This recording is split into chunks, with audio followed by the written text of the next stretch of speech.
Olá, olha eu aqui de novo. Hoje a gente vai falar um pouquinho sobre Sartre e a questão da liberdade. Vamos filosofar? Vem comigo.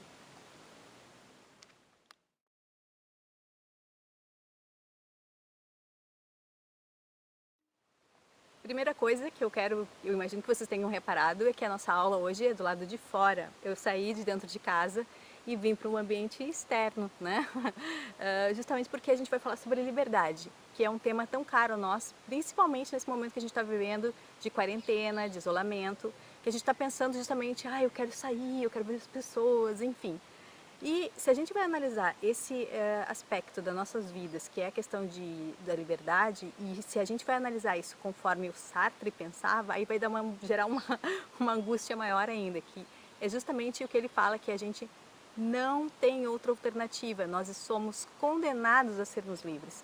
O que isso significa na prática? Significa que a gente não tem alternativa. A gente necessariamente é prisioneiro dessa liberdade que se impõe para nós. O que significa? Que até mesmo quando tu não faz uma escolha, tu estás fazendo uma escolha. Tá? Então isso é extremamente complicado de lidar, no sentido de que é como se a gente não tivesse alternativa e possibilidade de fazer as coisas fora dessa teia de consequências que é a nossa vida. E aí justamente vai gerar o que o Sartre fala de angústia, que é esse medo, esse medo das coisas, a questão da doença, a questão do sofrimento. Não há como tu fugir disso, não tem como, essas coisas são intrínsecas da vida. E tu não tens alternativa para isso. Quando o Sartre diz que tu vai ser alguma pessoa que tenta fugir ou escapar disso ou tirar essa responsabilidade da vida, ele chama de má fé, tá? Que é justamente aquela pessoa, aquele indivíduo que vai olhar para a vida e vai dizer o seguinte: eu não quero isso para mim, ou eu não quero essa escolha para mim, esse não é o meu caminho. E ele vai dizer que isso é má fé, né? Porque tu tem que aceitar, na verdade, a vida com toda a problemática que envolve estar vivo, né? E nada mais problemático do que o fato de que a gente não tem muita opção para poder, digamos, escapar das teias e das coisas que a própria vida impõe para gente. E isso hoje, passando, porque a gente está passando nesse momento de quarentena, de exclusão social e principalmente o que a gente está vivenciando, relacionando com essa questão de toda essa da doença, né? Que a gente viu tudo que causou na Europa, que ainda está causando, que está chegando no nosso país, todas as consequências políticas disso. Tem um momento em que a gente fica, o que eu faço agora, né? Então, eu sou uma pessoa que, por exemplo, desligo a TV ou saio de perto da televisão, sei, por exemplo, se alguém quer se informar e eu não quero, né? Mas eu não tenho muito como fugir disso. Por quê? Porque ainda que eu, nesse momento, eu escolha sair de perto do que está sendo noticiado, do que está sendo vinculado, em algum momento isso vai chegar para mim. A consequência, por exemplo, de eu não querer me informar ou alguma coisa do gênero. Então, o Sartre vai dizer que tu tens nós temos que ter essa noção de que a nós é impingindo essa questão de sermos livres, ou seja, de estarmos aqui no mundo fazendo escolhas, ainda que isso gere uma série de problemas, de angústias, enfim, uma série de sentimentos que não são tão, digamos assim, fáceis da gente lidar. Uma coisa importante da gente salientar aqui é que o Sartre ele tem essa visão de que a gente até já falou sobre isso numa aula online da gente, que a existência precede a essência, ou seja, nós seres humanos nos fazemos no processo de conhecer os outros. Ups, bichinho, bom de fazer o ar livre, vem um bichinho de vez em quando voando, e tem uns aqui na minha volta também, os gatos, tá? Mas voltando, então, que a existência ela precede a essência, ou seja, é nesse estar junto dos outros, estar no mundo, estarmos nos relacionando é que a gente começa a se fazermos quem somos, né? E que é um projeto que a gente está sempre por fazer e inacabado. A gente sabe que não tem fim, não é uma coisa simples assim. O que acontece então é que se a gente está no mundo, é na existência que a gente se faz, significa que necessariamente a nossa liberdade também vai ser feita nesse meio, nesse movimento. O que significa então que a nossa liberdade, ela não diz só respeito a nós, ela também diz respeito ao coletivo. Não é uma coisa que eu possa simplesmente, minhas escolhas são minhas e pronto, e acabou, e não afetam mais ninguém ou não interessam mais ninguém. Não é por aí. A gente pode observar bem isso agora nesse momento que a gente está vivendo, mais uma vez voltando, porque eu acho que é interessante também a gente sempre buscar uns exemplos relacionados com o nosso cotidiano, né? Que tem tudo a ver com o que a gente está vivendo agora na questão da quarentena, né?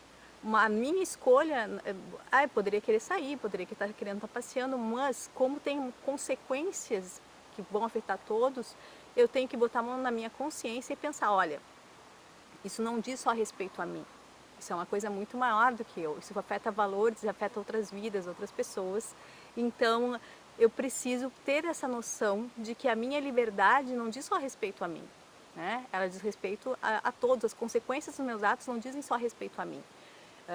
Sempre vai acabar que afetando uma outra pessoa, ainda que alguém, por exemplo, seja doente e diga, não, eu vou sair, não quero nem saber, vão ocorrer consequências dessa atitude. Assim como uma pessoa que não está doente vai querer, olha, eu não estou preocupada, eu acho que isso é mentira, que isso não existe, isso também vai ter uma consequência. Então, significa, é uma questão que põe a liberdade num lugar que muitas vezes a gente de fato, não pensa nela dessa forma. A gente não pensa que a nossa liberdade, tem relação com o público, com todas as outras pessoas, com o coletivo, mas significa com a minha individualidade. O que eu vou pensar, o que eu vou fazer da minha vida. Para o Sartre não é bem assim. Isso tem tudo a ver também com a relação que ele tinha com o Partido Marxista, tá? Que a gente sabe que o marxismo tem uma questão de olhar para a vida humana e com todas as consequências históricas que isso traz, o materialismo e todas as influências externas que vão efetivamente mexer com as vidas dos indivíduos. Ok? Só que chega um determinado momento em que o Sartre ele não vai negar a questão individual, ele não vai chegar e dizer o seguinte, não, é só a questão da vivência histórica que vai estar ali. Tu tem participação nisso, óbvio que sim, mas tem influência também do coletivo. Então são coisas que estão entrelaçadas, interligadas, e não dá para a gente pensar então em liberdade individual sem pensar que isso vai afetar o coletivo. Gente, a minha câmera está desfocando, eu não sei porquê. Tá pegando a guria em primeiro plano, dormindo lá no fundo. E eu tenho alguns gatos, e tem uma que está aqui na minha volta. Eu vou ver se eu mostro para vocês.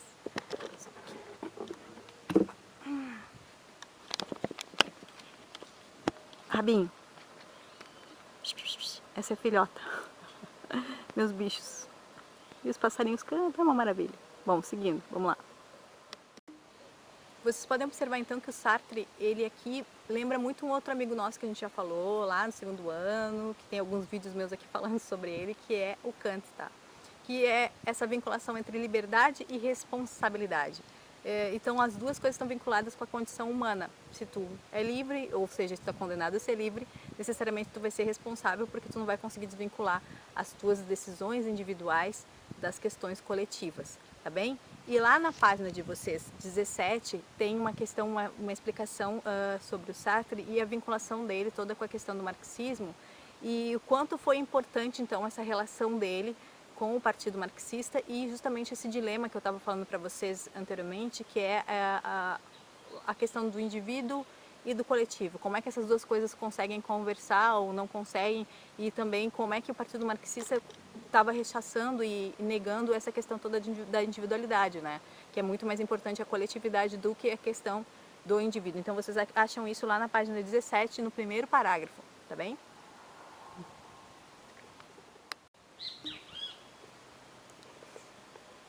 Dá vontade de se gravar na natureza. Deu bem te ver. Obrigada. Tá, mas seguindo aqui, vamos seguir falando do Sartre, tá? Tem um aspecto importante em relação à questão do Sartre, que outro aspecto vinculado com a questão da liberdade é que se a gente para pensar que então a nossa existência é que vai fazer a nossa essência, significa que a gente pode ser qualquer coisa. Isso também tem uma vinculação muito forte com a questão da liberdade, ou seja, a gente pode se criar e tem infinitas possibilidades para sermos quem somos, tá? Então, isso é um outro aspecto da liberdade que está relacionado com a questão dessa existência, digamos, plástica do Sartre, tá? Por que plástica? Porque ela pode estar sempre se modificando, se movendo, se transformando, tá? Então, é importante que a gente perceba que a liberdade, tá, a gente está condenado a ser livre, né? Ponto. Mas, ao mesmo tempo, a gente está condenado também a poder ter outras possibilidades, tem infinitas possibilidades no fato de que a gente pode o tempo inteiro estarmos nos criando. Eu não sei se está muito alto para vocês, mas o BenTV está cantando forte aqui. Mas tudo bem, ele é livre para isso, não é passarinho. Então, a gente está nesse mundo, vivendo aqui com essa angústia que é gerada pela nossa realidade, que em certa medida ela é um pouco incoerente em algumas coisas, porque tem essa questão toda do coletivo, do individual, que essas coisas estão sempre, ora se ligando, ora se chocando, né? Porque a gente tem sempre essa questão dessa relação de quem eu sou, o que o coletivo diz que eu sou, enfim. E a gente, na verdade, não tem que não buscar a nossa autenticidade no mundo, né? Mas uma passagem aqui que eu quero falar para vocês do Sartre que fala sobre isso, tá bem? Vou ler rapidinho. O reconhecimento da incoerência da realidade, que Sartre chama de absurdo, gera desgosto ou náusea, tá? E vai ser a fonte das nossas angústias e da nossa culpa existencial em face da liberdade da escolha. Segundo ele, nós não temos desculpa atrás de nós, nem justificativas à nossa frente. Estamos condenados a ser livres. E aqui novamente vem essa questão desse peso dessa liberdade. Por que eu estou dizendo isso? Porque eu não vou poder dizer que foi Deus que fez isso, eu não vou poder dizer que foi o fulaninho que fez, ou foi meu pai, ou foi minha mãe. Não tem como eu ficar dando desculpas para isso. Todas essas questões estão relacionadas comigo, com a minha existência e com o fato de que eu não tenho possibilidade nenhuma de estar fugindo disso. Aliás, se eu fugir, eu vou estar agindo de má fé, que é uma coisa que não é positiva, não é um aspecto que o Sartre considere que seja interessante para a gente fazer, porque aí, nesse momento que tu está fugindo, tu está deixando de ser autêntico, tu está deixando de buscar a tua questão da tua existência, tá ok? O Sartre, então, vem desmistificar algumas coisas, né? Justamente com essa questão de a gente estar condenado a ser livre, ou seja, parece que a liberdade aqui, ela é uma coisa contraditória, né? Porque a gente nunca pensa que a gente não pode não ser alguma coisa ou não ser livre e dizer que é o seguinte, não tem as escolhas, não tem as opções para fazer, né? E uma outra questão é colocada com a individualidade vinculada com a coletividade, né? Que a gente é uma questão que é delicada da gente parar para pensar, principalmente porque ele está falando que a gente se faz no contato, ou seja, a nossa existência ela precede a essência. Justamente, como eu já tinha falado antes, a gente vai se fazer no momento em que a gente estiver vivenciando com os outros, com o mundo à nossa volta. Para isso, eu trago aqui para vocês um exemplo de um texto do Sartre que fala sobre a questão de um garçom no café, tá? Que vai falar bem sobre esse aspecto da autenticidade que a gente pode ter, de quem a gente pode ser, tá? Ou será que a gente pode ser, de fato, alguma coisa? Vou ler bem rapidinho para vocês, tá? Em O Ser e o Nada, ele escreve: consideremos esse garçom de café. Seus movimentos são rápidos e concentrados. Um tanto precisos demais, um tanto rápidos demais. Ele se dirige aos clientes com um passo demasiado rápido. Inclina-se com demasiado zelo. A voz e os olhos exibem um interesse demasiado solícito e ao pedido dos freguês. Finalmente ele volta, tentando imitar com seus passos o rigor inflexível de um autômato, enquanto carrega a bandeja com a ousadia de um equilibrista, mantendo em equilíbrio perpetuamente instável, perpetuamente ininterrupto, que ele perpetuamente restabelece com um leve movimento de braço e da mão. Todo esse comportamento parece uma representação, mas o que ele representa? Não é preciso observá-lo por muito tempo para perceber. Ele representa um garçom de café. Esse garçom de Sartre não está sendo ele mesmo, ele está sendo o que não é. Está tentando sustentar um papel do qual está essencialmente alienado. Esse é o exemplo da falta de autenticidade que Sartre chama de má-fé. Agora, eu pergunto para vocês, será que o Sartre estava certo? Será que esse garçom estava representando, será que esse indivíduo estava representando um papel de um garçom? Ou será que ele estava se fazendo garçom naquele momento? Tempo para vocês pensarem. E aí, para encerrar, eu vou dar um exemplo para que eu falei numa aula passada online com os meus alunos queridos. Beijo, gente. Que é o exemplo de um livro do Machado de Assis, um conto do Machado de Assis, que se chama O Espelho, tá? Que é justamente sobre um indivíduo, um cara lá, que ele está numa casa em que todo mundo chama ele pela patente militar que ele tem. Eu não lembro agora, acho que é Alferes que ele é. Ninguém chama ele pelo nome, só chamam ele de Alferes, Alferes, Alferes, Alferes. E chega um determinado momento que essas pessoas vão embora dessa casa, ele fica sozinho e ele vai se olhar no espelho e ele não consegue se enxergar. Ele não vê mais, ele não consegue ver o rosto dele. Porque tem essa questão da identificação do que os outros esperavam dele como é o caso que o garçom, que o Sartre está falando aqui, que ele está representando um papel. Será que agora eu estou representando um papel de professora? E será que, por eu estar representando um papel de professora, será que eu não seja uma professora? Essas são questões que a gente tem que parar para pensar, porque na verdade, se a gente diz que a gente é alguma coisa, parece que isso é imutável, né? Parece que é o seguinte, eu sou feliz, eu sou honesto, eu sou bom.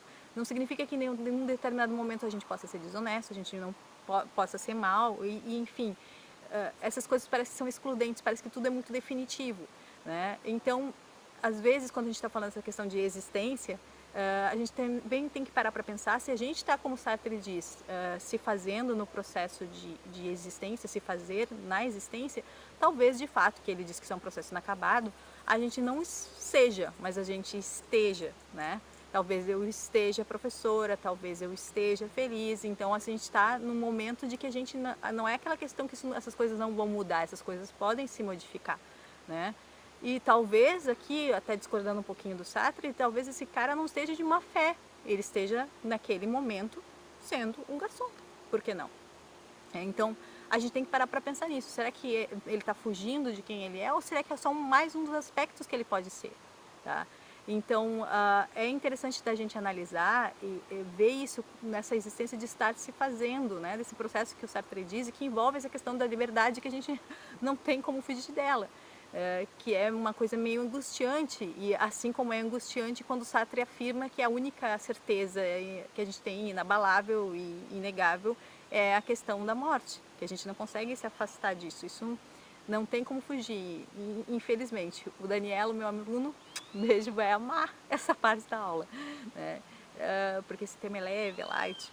Então, quando a gente para analisar tudo isso, a gente vê que o que não tem como não se angustiar, não tem como uma filosofia existencialista não ser, de certa forma, ela te dá umas alfinetadas, ela te dá umas apunhaladas, ela meio que te mexe em coisas internas que que são delicadas demais para a gente pensar, ou que às vezes a gente não quer pensar. Será que a gente é livre? Será que eu sou livre? Será que realmente eu estou tendo escolhas? Será que eu tenho possibilidade de ter escolhas? Será que eu realmente sou essa pessoa? Será que eu estou essa pessoa? Enfim, uma série de questões que são colocadas ali e que tem esse peso, né? Que não à toa tem esse nome existencialismo, existência, que é a coisa que para nós, desculpa gente, mas os bichinhos voam, e que é para nós uma coisa que é difícil de lidar, né? Então, o Sartre traz essas coisas para a gente poder pensar sobre elas de uma forma que dá uma mexida com as nossas questões internas. De um modo geral, os filósofos fazem isso, né? Eles mexem com as nossas certezas internas, com esse mundinho que a gente tem lá e que muitas vezes já está tão internalizado, está tão quietinho que a gente às vezes fica meio preocupado quando alguém vem e coloca um grilo ou uma pulga atrás da orelha, tá bem? Por hoje era isso, gente. Eu espero que vocês tenham gostado. Acho que o Bentifi gostou. Espero que vocês tenham gostado. Até o próximo vídeo. Beijo grande.